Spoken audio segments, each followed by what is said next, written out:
must notice is that there is no mainland connection. You are surrounded by seas or ocean. So there's no way you could get feeded in by, let's say, an emergency helper or whatever. What you really want to work on when you have an island is how to work out a system that would be a combination of several sources and not rely on fossil fuels, because that's the big debate today. How can we get rid of fossil fuels and be sustainable for the next 300 years, who knows? So on that schematic, they posted like all of their, basically their sources, and the big ones are the wind turbines on Samso Islands. They, offshore, they have no environmental impacts despite, you know, birds or air fluctuation, but they're not on the land, so no visual impact. The Danish are really proud about it because it gives it brings a global attraction to their island and tourism as well. Up there on top, it looks like nuclear reactor Stacks. but it's actually straw. They burn biomass. So they have fired plants, but it's biomass, so that's 100% clean. The straw is freely given by the farmers that just burn it. When they have an excessive straw, they just bring it to those factories and they'll burn it for peak time. So it's great. I mean, to see these systems work and not rely on fossil fuels. On this slide right here, what do you need to know when you're like, let's say you guys are all owners of islands, right? And you want to move it to renewable energy. What to do?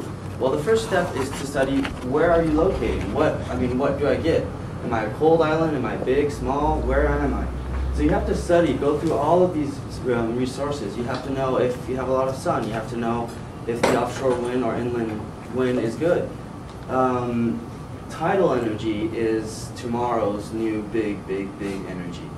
Once that is going to be developed, it's going to go worldwide because the first factor is no visual impact. It's underwater. It doesn't bother anybody except the fish probably, and they're huge. I mean, I visited one in the UK. One turbine is taller. It's like twice the size of this building, and it's underwater. And they put like 500 of them, and it's excellent. And current is always all year round, so they don't have to worry about variation, and they don't have to, you know, basically it's there. It'll always be there, and it's sustainable. The only problem is maintenance because it's underwater, salt sea, salt water, and that's the big issue. So you guys are moving on to renewable energy. First step, look at what you have. What are your potentials? What are your resources? What do you need? And I've quoted these 4 right here: solar, wind, tidal, and biomass. That's just my personal belief. These are the ones that will bring in the most power, I would say. But you're also including geothermal. Yeah, geothermal, okay. But there's a big issue with geothermal because it's not all over the world.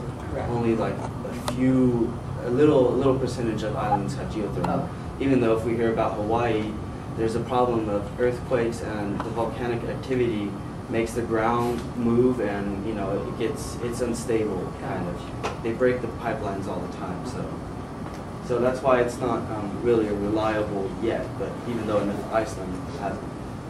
Moving on, we've got over there just another thing that you need to study. So you've studied all of your potentials. Okay, that's for step 1. Step 2, what should I think about? I mean, we're looking at 50-year projects. Probably the first plants will be set up in 8 or 9 years, but what are we looking at? We're looking at, the first thing is how to interconnect. If, for instance, Hawaii up there has 8 islands.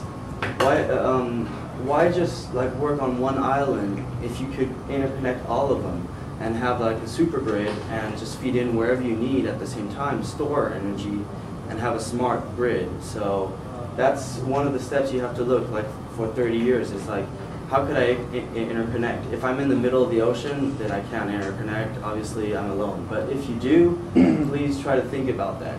That's one thing you really want to do, because these big smart grids are coming up now, and it's really, it's a big challenge, but it's really smart. It stores energy, and it just feeds it wherever you need it. Secondly is, we know how to work on a continent. We almost know how to work on an island. what about working on a house, like individual scale, community scale? If you can't like make it 100% for the whole island, what about thinking for one village? Start by village. So you're basically zooming in to micro level, and how could you like, instead of saying like, oh, I can't feed in enough energy for the whole island, what about if these 3 houses on top of the hill, if I give them solar panels and set up a subsidy system and incentives, how would that work out? That would probably prove to the island that it is possible at a smaller scale, and then you just expand. So those are 2 main factors. You have to look at interconnection and scales. If you can't on the island scale, just focus on a village scale.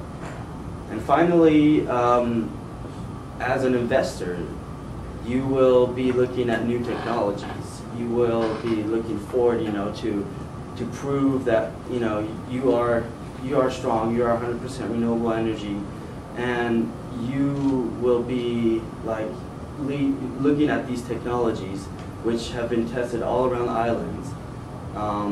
They're basically, because it's my favorite, but they're mainly like tidal and wave energies. They're the new ones. I don't know if you heard about that one. The one up there is called the sea snake. It basically floats on the waves, and at each articulation, they have hydraulic pumps, and it compresses oil back and forth, and that creates that turns the turbine, and have energy. This one is on the top left is a buoy that's tested in Hawaii. Just by the motion of going up and down, pulls on a cable, and that makes a rotation movement, which creates energy, electricity. These are the ones on the top bottom. That's just a design of it, but those are huge turbines. Even though they put a fish there, but I mean they're not that small. They're really big. And I visited this one too right here. It's called a wave house basically, and it's based on a very easy, simple principle. They have an air chamber, and waves just come in up and down, and it compresses air, and the turbine right here, the green turbine, is a double flow, double direction turbine. So when the waves comes up, it pushes the air out, and when it goes back down, it pulls the air back the other way. And so that thing is able to feed, I think, 7,000 houses on the island, and it's constant. I mean, there are waves every day. Bigger, smaller, I admit it, but there are waves every day. So, and it just takes a little variation of water level. So basically, that's my project. That's what I'll be working on. I hope I'll be successful in publishing a paper. So thank you very much.